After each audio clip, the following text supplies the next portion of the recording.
Hello दोस्तों, आज हम लोग एक साइट पे आए हैं जहाँ पे सारा मटेरियल पहले से चढ़ गया है और ये सिस्टम पहले से एक जगह पे लगा हुआ था। इसी कैंपस के एक दूसरी छत पे लगा था जहाँ पे शेड आ रही थी।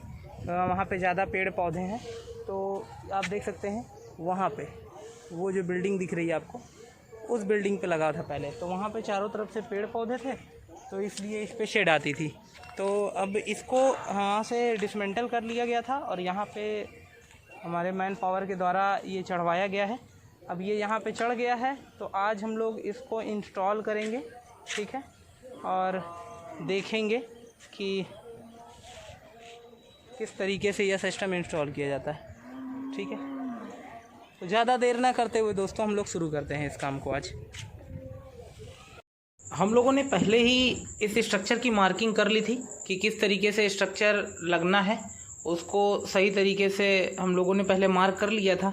तो अब हम लोग देख सकते हैं इस फास्टनर की सहायता से हम लोग इस स्ट्रक्चर को माउंट करेंगे, ज़मीन में या छत पे जाम करेंगे। ये इसमें बिट लगती है दोस्तों 16 mm की। ये M10 फास्टनर है, नट बोल्ट टाइप का, तो इसके लिए 16 mm की बिट ही लगती है। तो अब हम लोग इधर देखते हैं कि टूल किट में और कौन कौन से टूल्स की ज़रूरत पड़ेगी। हथौड़ा एक ज़रूरत पड़ेगी, एक वाटर लेवलर की ज़रूरत पड़ती है, और भी कुछ रिंच पानों की ज़रूरत पड़ेगी, जैसे कि पाना हो गया, टॉमी हो गई, तो ये पाना हमारा। और फिर अब हम लोग इसमें देखते हैं और कौन से पाने की ज़रूरत है। एक पाना और होता है, इसमें 2 पाने की ज़रूरत पड़ती है दोस्तों। एक है आपका 17-18 और एक 14-15, ठीक है। 16-17 की भी ज़रूरत पड़ती है। ये है 17 और 15 का टॉमी, ठीक है। तो अभी हम लोग इस स्ट्रक्चर को आज माउंट करेंगे। और दोस्तों वीडियो में बने रहिए ताकि आप पूरा जो इंस्टॉलेशन कैसे होता है, किस तरीके से कोई स्ट्रक्चर लगाया जाता है, वो आप इस वीडियो में पूरी तरह से सही ढंग से सीख सकेंगे, ठीक है। तो अभी हम लोगों ने एक पावा खड़ा कर लिया है और इसका फास्टनर हम लोगों ने कर लिया है। अब इसको टाइट कराते हैं, ठीक है। तो इसको पानी की सहायता से अच्छे से टाइट कर दिया जाएगा। ये टाइट हो रहा है, ठीक है। तो इसमें कोई भी ज़रा भी लापरवाही नहीं चलेगी दोस्तों। इसमें क्या है कि इसको पूरा टाइट होना बहुत ज़रूरी है। तो इसको सही से निश्चित कर लें कि यह पूरा टाइट है कि नहीं, ठीक है, तभी आगे बढ़ें, या तभी हम लोग आगे बढ़ेंगे दोस्तों। इसमें कोई वो नहीं है। हमने उसी तरह दूसरा भी लेग टाइट कर लिया है और उसके ऊपर परलेन भी डाल दी है। परलेन अभी 2 ही रखी है ताकि हम इसका सही से अलाइनमेंट निकाल सकें। तो हमने अलाइनमेंट निकालते हुए इस स्ट्रक्चर को लगा लिया है। इसका भी फास्टनर टाइट कर देंगे। तो देख सकते हैं कि ये अभी स्ट्रक्चर हमारा फ़िलहाल इनकम्प्लीट ही है। अभी बीच में एक लेग लगने हैं यहाँ पे, तो बहुत तेज़ धूप हो रही है, तो इसलिए अभी हम लोग चलते हैं नीचे, थोड़ा देर रेस्ट करेंगे, पानी पिएंगे, फिर आएंगे ऊपर। हम लोग फिर से ऊपर आ गए हैं। इस चिल्लाती हुई धूप में हम लोग ये सोच रहे होंगे कि हमने एक स्ट्रक्चर इनकम्प्लीट किया और दूसरा स्ट्रक्चर ऑन कर दिया, लगाना शुरू कर दिया। तो आप मौसम देख सकते हैं, ये है मौसम का हाल। मौसम कभी भी ख़राब हो सकता है, बारिश होने की संभावना बहुत ज़्यादा है। तो इसलिए हम लोग दूसरे स्ट्रक्चर को भी रेडी कर लेंगे ताकि आगे हम लोगों का काम रुके नहीं और पैनल लगाने का काम बहुत तेज़ी से आगे बढ़ सके। तो इसलिए हम लोगों ने दूसरे स्ट्रक्चर को भी अलाइनमेंट निकालने के लिए एक पावा फिर से खड़ा कर दिया है। तो हम लोग दूसरे का मेज़रमेंट ले लेंगे कि कितनी दूरी पे कैसे लेग आ रहा है, उसी हिसाब से इसको भी हम लोग छत पे जाम कर देंगे। जाम करने का यही एक सही तरीका है कि फास्टनर कर दें, बाद में इसमें सिविल होगा। तो एक स्ट्रक्चर पे हम लोगों ने परलिंग लगा के इसको तैयार कर लिया है। इसमें चारों परलेन हम लोगों ने लगा दी है और इसी तरीके से हम लोग दूसरे पे भी परलिंग लगाएंगे।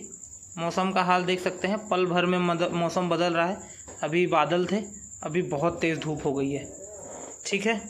तो हम अभी देख सकते हैं कि इसका पूरा स्ट्रक्चर कंप्लीट हो गया है, इसकी टाइटिंग हो रही है। तो स्ट्रक्चर पूरा तरीके से टाइट कर देना है और इसी तरीके से ये स्ट्रक्चर भी हम लोग तैयार कर लेंगे, ठीक है। फिर इसके बाद हम लोग इस पर पैनल लगाना शुरू कर सकते हैं। तो पहले हम लोग स्ट्रक्चर को कंप्लीट करेंगे, तभी पैनल लग सकता है। तो मौसम बहुत तेज़ी से ख़राब हो रहा है, इसलिए पहले हम लोग दोनों स्ट्रक्चर को रेडी कर लेते हैं, फिर इसके बाद ही हम लोग पैनल लगाना शुरू करेंगे, ताकि इकट्ठा हमारा पैनल सारा लग सके। तो अभी आप देख सकते हैं कि ये हमारा स्ट्रक्चर पूरी तरह से एक कंप्लीट हो चुका है। ये उसका फुल व्यू है और दूसरे पे हम लोगों ने पर्लिन लगाना शुरू कर दी है और अब इस पे भी पूरी पर्लिन लग चुकी है। 4 पर्लिन और इसके बीच का भी लेग वो भी कंप्लीट हो गया है।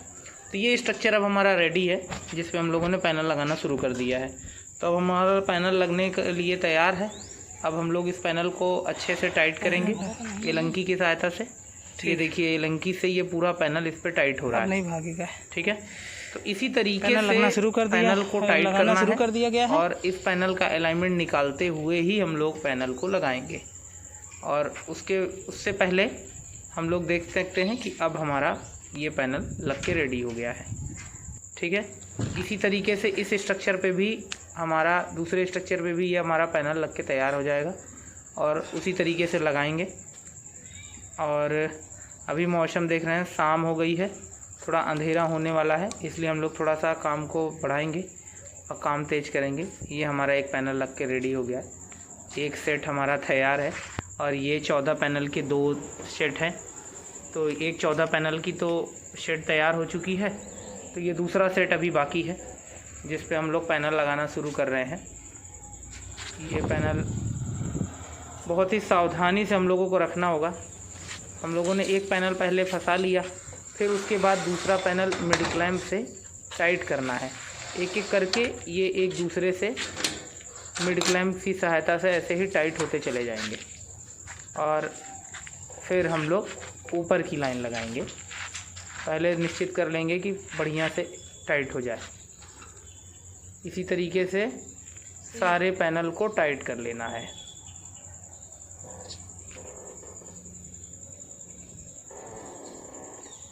पैनल लग के हमारा सब टाइट हो गया है। यहाँ पे एक थोड़ी सी जगह दिख रही होगी, यहाँ पे इंड क्लैंप लगेगा कॉर्नर पे, ठीक है। अब ऊपर का भी पैनल, ऊपर का भी मिड क्लैंप टाइट कर देते हैं। इसको चिपका के रखना है, गैप नहीं होना चाहिए, नहीं तो फिर वो अलाइनमेंट भाग जाता है। तो अलाइनमेंट सही रहे इसलिए इसको दबा कर रखना है। फिर टाइट होने के बाद आप इसे छोड़ सकते हैं, कोई दिक्कत नहीं है। लेकिन हाँ, टाइट बहुत ज़रूरी है, क्योंकि आंधी तूफान में यही है जो पैनल को बचाए रखेगा। अगर टाइट नहीं रखेंगे तो पैनल उड़ सकता है। तो पैनल एरोप्लेन ना बने इसके लिए टाइट करें, ठीक है। अब इस लाइन का अंतिम पैनल है ये, तो अभी इसको हम लोग ठीक से लगा देंगे। कौन सा पैनल लगना है वो देख लेते हैं।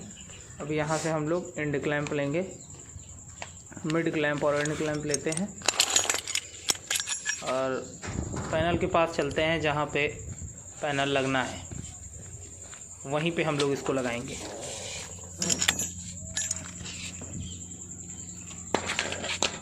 तो अब इस पैनल को इसके ऊपर रख लेते हैं और अब बीच में मिड क्लैंप लगा देंगे, किनारे एंड क्लैंप लगेगा। तो सबसे पहले बीच में मिड क्लैंप ही लगा लेते हैं। मिड क्लैंप लगाने का यही सही तरीका है। इसको ऊपर से फंसा के नीचे वाले स्प्रिंग को थोड़ा सा क्लॉकवाइज घुमाना होता है दोस्तों, क्लॉकवाइज, ध्यान रखिएगा। नीचे के स्प्रिंग के नट को क्लॉकवाइज घुमाना रहता है, ठीक है, तभी यह सही तरीके से लग पाएगा। नहीं तो आप कितना भी कोशिश कर लीजिए ना, ये निकल ही जाना है। और अगर एक बार ये निकल गया तो फिर तो एक लाइन के सारे पैनल निकल जाएंगे। ये इस तरीके का अटैचमेंट होता है, इसलिए इसमें टाइटिंग बहुत ज़रूरी है। मैं बार बार कह रहा हूँ।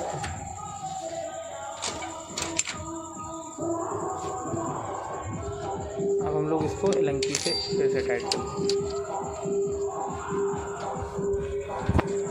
दोस्तों, आप लोगों को यह वीडियो कैसी लग रही है वो कमेंट करें। और दूसरी बात ये कि इस चैनल में इसी तरह के वीडियो आपको हमेशा मिलते रहेंगे। तो इसलिए इस चैनल को सब्सक्राइब कर लीजिए और इसके बेल आइकन को ज़रूर दबा दें ताकि नया वीडियो आते ही आप तक नोटिफिकेशन आए और आप नए जानकारी से भरे वीडियो को देख सकें। और अब हम लोग इस पैनल को पूरा टाइट कर चुके हैं, तो एक ऊपर का एलंकी बचा हुआ है, इसको भी टाइट करवा देते हैं।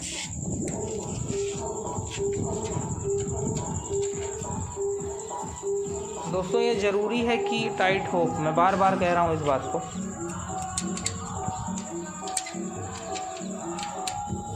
और इस वीडियो को आप लोग शेयर करिए ताकि जो लोग भी पैनल लगाना सीखना चाहते हैं या जो लोग पैनल लगवाना चाहते हैं, कम से कम उन तक यह जानकारी पहुँचे कि किस तरीके से पैनल लगाया जाता है और या क्या सही तरीका है पैनल को लगाने का।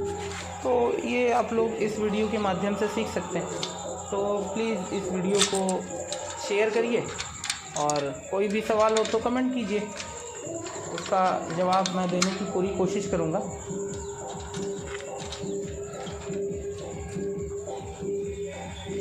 ये हम लोगों ने एंड क्लैम्प भी लगा दिया लास्ट में, ठीक है। इसी तरीके से एंड क्लैम्प पूरा लगाते हैं और नीचे के भी एंड क्लैम्प लगा देते हैं ताकि यह पैनल कहीं भागे ना।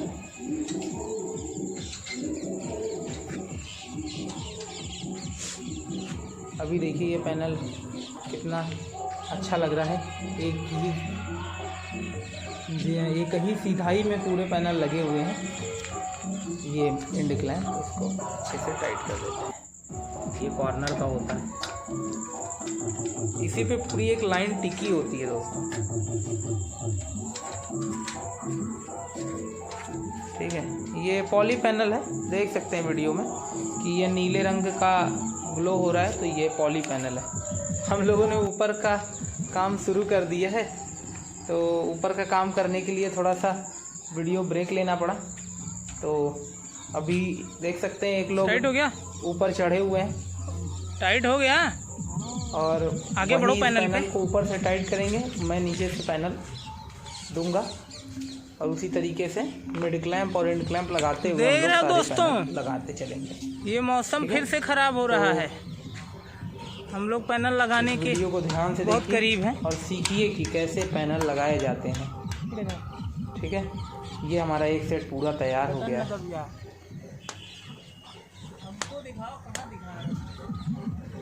अब मैं पैनल उठा के दे देता हूँ क्योंकि नीचे से वो पैनल अकेले नहीं पकड़ा पाता, तो इसलिए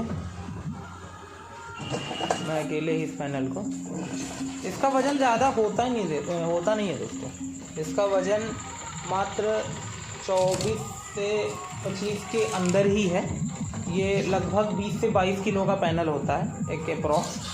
तो ये उस हिसाब से तो बहुत हल्का है, लेकिन होता पूरा कांच का है।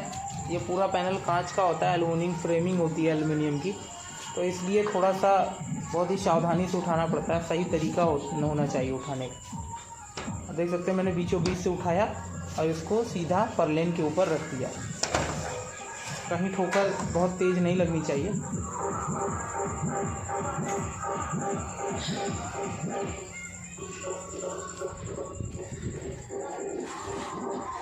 ये पैनल पूरे लग के तैयार हो गए और अब हम लोग पहले इसके थोड़ी देर के लिए वायर को सीधा कर लेते हैं। ये रोल आया हुआ था, यही तार पहले से लगा हुआ था, तो हम लोग इसी तार को लगा देंगे, ठीक है। तो अभी आप देखिए यहाँ का मौसम किस तरीके से बदल रहा है। अभी बहुत तेज़ धूप थी, अब शाम भी हो गई, लेकिन बहुत ज़्यादा बादल है, बारिश कभी भी हो सकती है। ये हमारा पैनल पूरा लग के तैयार हो गया है।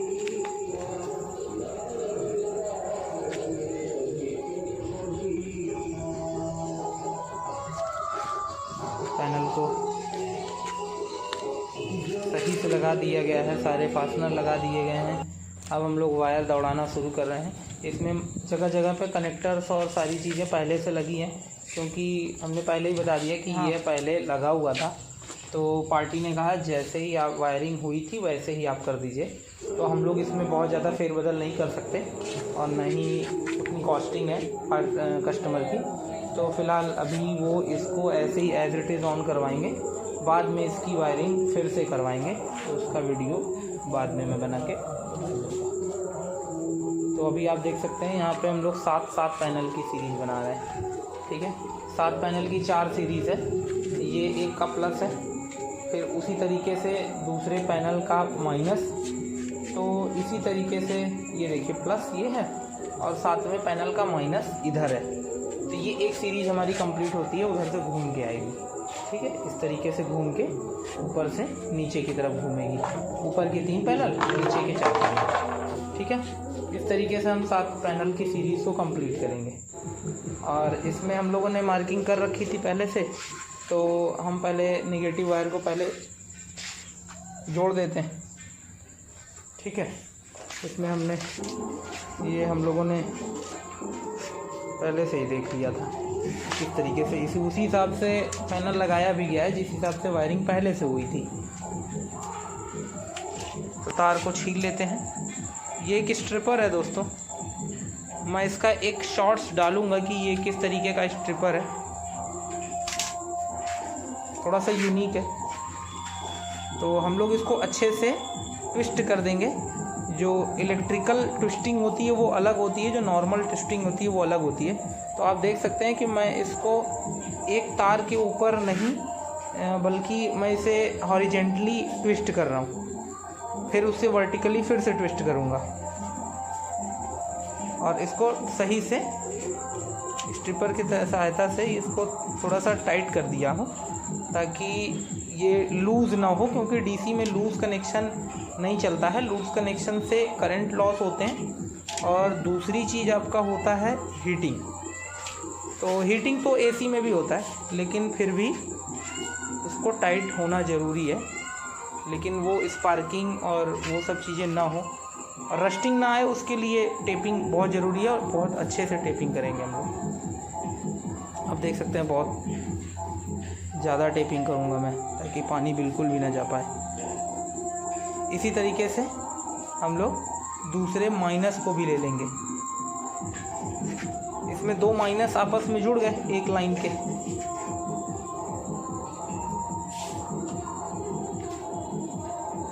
उसको भी इसी तरीके से अच्छे से जोड़ देंगे।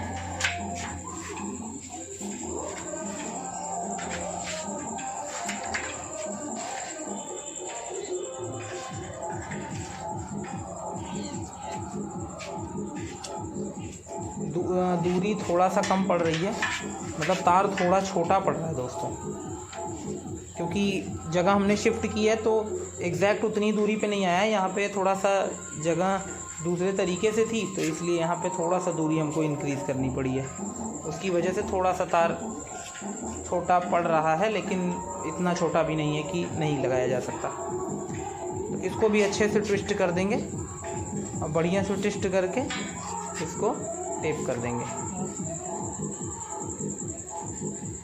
और पास से दिखाओ, टेपिंग ज़रूरी है, हमारा मुँह ज़रूरी नहीं दिखाना, अच्छी टेपिंग काम जो हो रहा है वो दिखाना ज़रूरी है ना।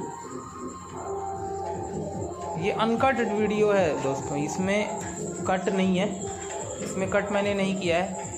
चाहता तो मैं फास्ट मोशन में दिखाता, लेकिन कोई फ़ायदा नहीं होता। अभी यहाँ पे अभी देखिए आपकी पैनल भी लग गया है और वायरिंग भी कंप्लीट हो गई है। यह हाथ देख सकते हैं बहुत गंदा हो गया है काम करते करते, और अभी इसकी वायरिंग हो गई है। तो जिस हिसाब से मैंने बताया आपको पहले ही कि 7-7 की 4 स्ट्रिंग बन गई है और वो हम लोगों ने बना ली है और उसका तार हम लोग नीचे ले गए हैं। और ये देख सकते हैं इसकी वायरिंग हम लोगों ने जो ड्रेसिंग है वो भी कर दी है, फिनिशिंग भी कंप्लीट कर दी है, सारे तार अंदर कर दिए और सही से वायरिंग टेपिंग कर दी है। और ये इस तरीके से वायर जो है क्लिप कर दिया है,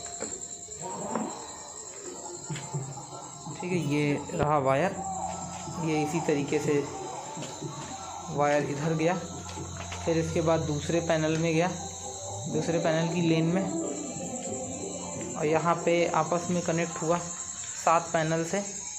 7-7 के इसमें भी 2 बने हैं, 2 पॉजिटिव 2 निगेटिव आपस में ट्विस्ट करके हम लोगों ने इसे पैरेलल कनेक्शन कर लिया है।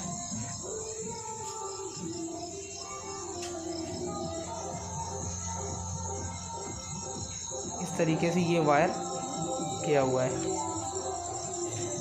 ये देख सकते हैं। ये वायर हो गया। तो आइए चलिए चलते हैं बैटरी के पास। हम लोग बैटरी के पास अब आ गए हैं और बैटरी के पास देख सकते हैं ये वही तार है जो सोलर का ऊपर से आया है। तो इसको हम लोग देख लेंगे कि कितना लगना है, उसके बाद ही इसको कट करेंगे, क्योंकि ऐसा ना हो कि ये कम पड़ जाए, क्योंकि अभी इन्वर्टर भी थोड़ा मूवेबल होना चाहिए। इन्वर्टर थोड़ा सा दूर ही है, तो तार इतना बढ़ा के रखेंगे हम लोग कि सही से इसका जो है यूज़ किया जा सके, इन्वर्टर इधर उधर घुमाया जा सके या सर्विस की जा सके कभी भी ऑन टाइम। देख सकते हैं तार बहुत बड़ा है। तो दोस्तों कुछ कस्टमर कहते हैं कि आप उस तार को वैसे ही छोड़ दीजिए, तो मैं पहले आपको बता दूं कि तार छोड़ने पे करंट लॉस होता है। आप लोग जानते हैं कि डीसी वायर जो है जितना ज़्यादा वायर ट्रैवल करेगा या जितना ज़्यादा करंट ट्रैवल करेगा वायर में, उतना ही ज़्यादा लॉस होता है। ठीक है, तो उसके लिए हम लोग इस वायर को कट करेंगे। ये हम लोगों ने इन्वर्टर बैटरी का सिस्टम पहले से लगा लिया था। एक्चुअली रात ज़्यादा हो गई थी तो हम लोग वीडियो इसका नहीं बना पाए, लेकिन फिर कभी अगर मैं सिस्टम का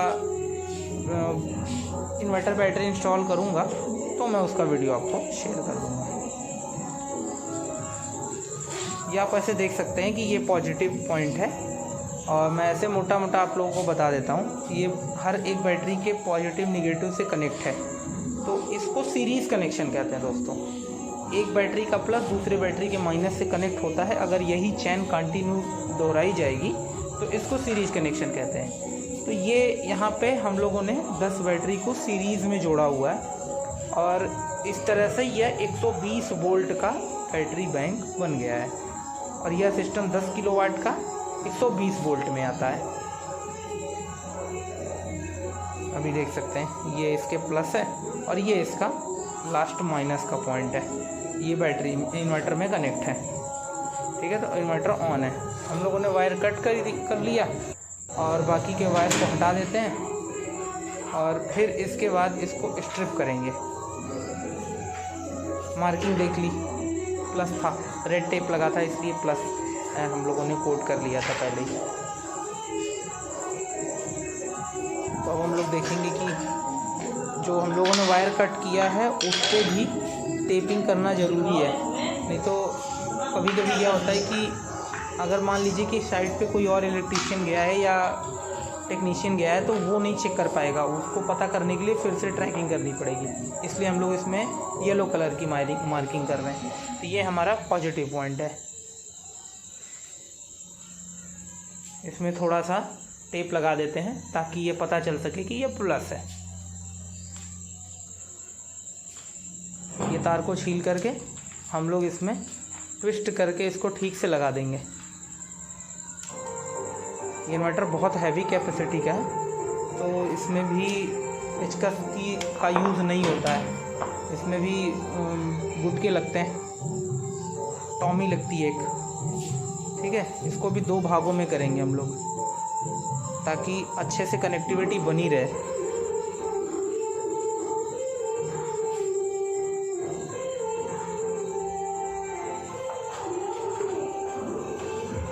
दोस्तों वीडियो बनाने में बहुत मेहनत लगती है, तो प्लीज़ आप इस वीडियो को लाइक करें, शेयर करें और चैनल को सब्सक्राइब कर दें। ये हमारा डीसी PVMCB है इधर कॉर्नर में, तो हम लोग उस PVMCB में ही जो है कि पॉजिटिव में और निगेटिव में लगाएंगे।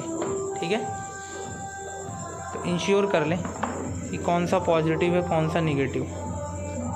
ठीक है, तो कॉर्नर पे आप देख सकते हैं पॉजिटिव का सिंबल दिखा रहा है, रेड कलर भी लगा हुआ है, रेड कलर का वायर उससे अटैच है।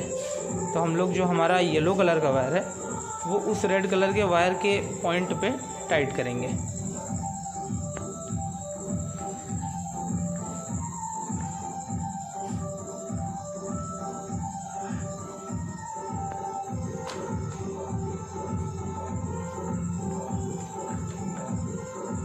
ये ये टॉमी से टाइट होता है, ठीक है। 8 नंबर की टॉमी होती है। सभी में नहीं होता है दोस्तों, कुछ इन्वर्टर हैं जो नट देते हैं, कुछ इन्वर्टर हैं जो पेंच देते हैं। तो पेंच बेसिकली वही है जिसमें पेचकस लगता है, और नट बोल्ट वो जिसमें रिंच या टॉमी या पाना लगे। तो ये इसमें नट लग रहा है बेसिकली, आप देखेंगे तो वैसे। इसको ठीक से टाइट करके चेक कर लेते हैं। और उसी तरह हम लोग दूसरे वायर को भी मेज़र करेंगे, जो निगेटिव पॉइंट है उसको भी मेज़र करेंगे। कितना लगना है उतना उसको कट करेंगे।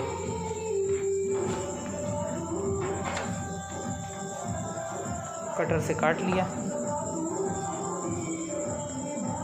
फिर छील के इसको भी 2 भागों में बांट करके ट्विस्ट करेंगे, फिर इसके बाद इसमें लगाएंगे।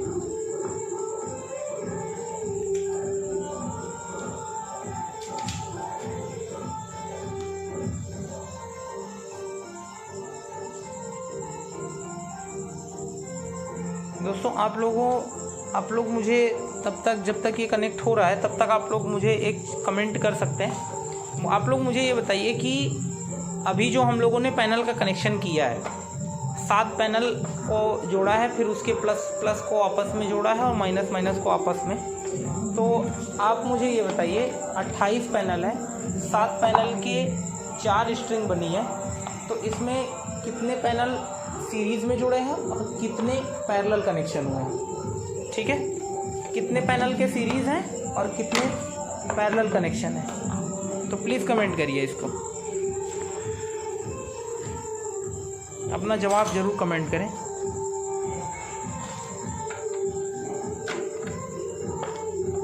और जब तक आप लोग सवाल नहीं पूछते तब तक आप लोग ये मानिए कि नहीं सीख रहे हैं। अगर सीखना है तो सवाल ज़रूर करिए।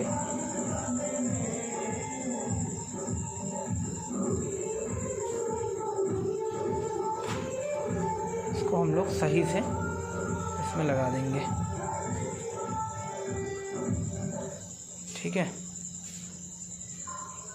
इसको पहले पेचकस से फंसा लेते हैं ताकि टॉमी ठीक से लग जाए, क्योंकि नट थोड़ा सा छोटा है तो टॉमी के गुटके के अंदर ही फंस जा रहा है, सही से टाइट नहीं हो रहा है। तो इसलिए पेचकस से फंसा लेते हैं। अब इसको टॉमी से टाइट कर देंगे।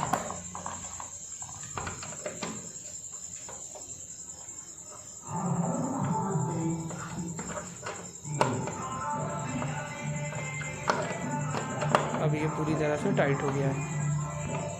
दोस्तों अभी तो फ़िलहाल रात है, लेकिन फिर भी हम इसका PV-MCB ऑन कर दे रहे हैं। हम लोग अब अगले वीडियो में देखेंगे कि इस इन्वर्टर पे क्या लोड चल रहा है। तो इसलिए इस वीडियो को लाइक कर दीजिए और इस चैनल को सब्सक्राइब कर दीजिए। थैंक यू दोस्तों।